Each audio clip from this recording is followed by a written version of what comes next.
I play a lot of tennis, and I work on videos such as these. So these are my two joint passions, and the more I get into both of them, the more difficult it gets, the harder I need to work in order to compete with other videos that are out there, other tennis players that are out there, and like you said, the world is a jungle. So I've found that I've had to undergo quite a bit of personal pain in order to work at levels higher than where I was before. Yes. So I find myself transforming personally through the process. So I'm a different person today than a year ago because of the pain undergone in these pursuits, and the pain was justified because I really wanted it. I really wanted to do well in both of these things. And in order for me to evolve, there's been a definite pain component. Yes. It's a pain component of who I was dying away and who I am becoming born. Mm-hmm. So have you felt that continual? I mean, is it more of a transformation from 3 years ago to today versus when you were 25 to 28, or is the growth tapered or slowed down? No, it's all under your control. I mean, of course, there are different things. I mean, there's physical pain, and then there's the pain of doing various accomplishments. A tennis player has physical pain, but there's also mental pain, which is probably more important than the physical pain to overcome and to excel. So everything in life, frankly, should be painful. Mm-hmm. Any day you don't have pain, you're dying. I promise you. I like these. I don't hear about this much. I like hearing this. That's the truth.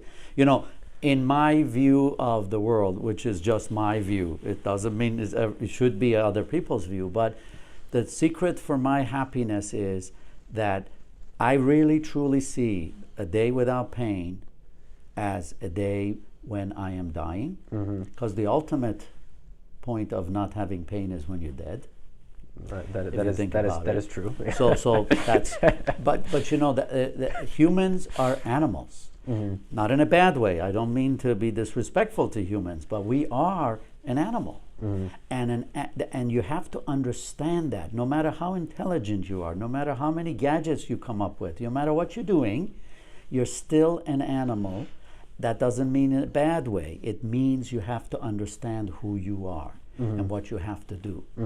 And we need constant growth. If you don't grow, it's like a business. If a business doesn't grow, it dies. If a body doesn't grow, it dies. If a mind, etc. What happens also when a business that stops growing dies is that all the people dependent on it, which is employees, children of the employees, other people in the supply chain, they get hurt too. Absolutely. As it relates with you, with your doctor job, you fall off the wagon, patients, there's going to be one less doctor, or one less good doctor to look after the patients. Well, I appreciate it, but yeah, I mean, I think that the issue really is that the norm for the human animal is to go to mediocrity. To go to based on laziness. Yeah.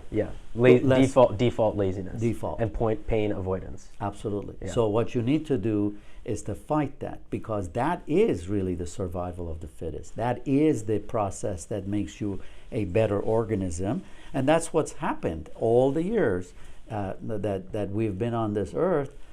We have evolved, and so in our own little ways, in our own little worlds, you have to evolve, and so. And I mean this, it's my career in medicine has been rewarding, partially because not only do I hold these rules for me, but the rules are for everyone around me.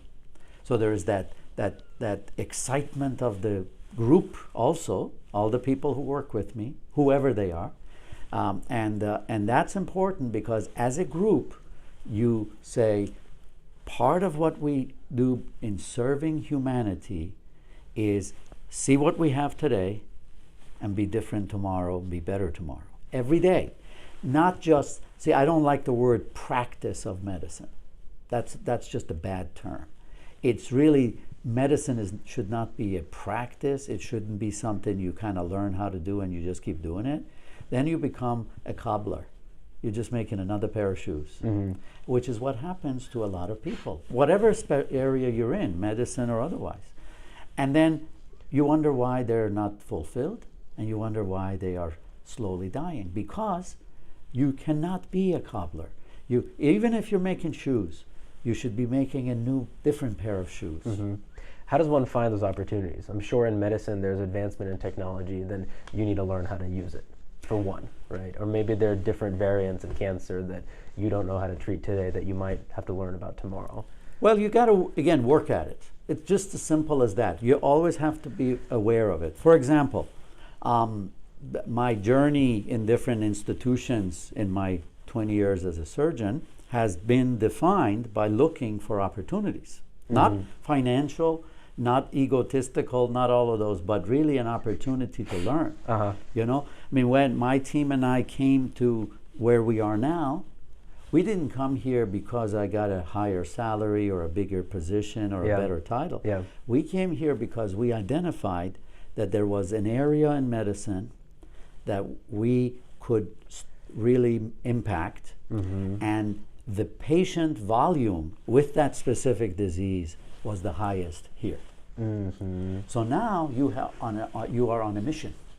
You see, and this mission will end at some point. When we get to the point where we learn about it, then we will have another mission, and we will pack up and we will go to the place where we're looking for the next. It's sort of like somebody looking for a gold mine. Once the gold mine has been mined, you go for another gold mine. And then you're always happy, you're alive. Yeah. You know, I mean, it's interesting. I went to, I was in Washington for a number of years, and then we went to University of Arizona, across the country, and it was for only 3 years. It was one of the best things we ever did, because we went after that one gold mine. There happened that in that institution there was something to be done that we could do, and we could get better at it, and then service comes with it, everything.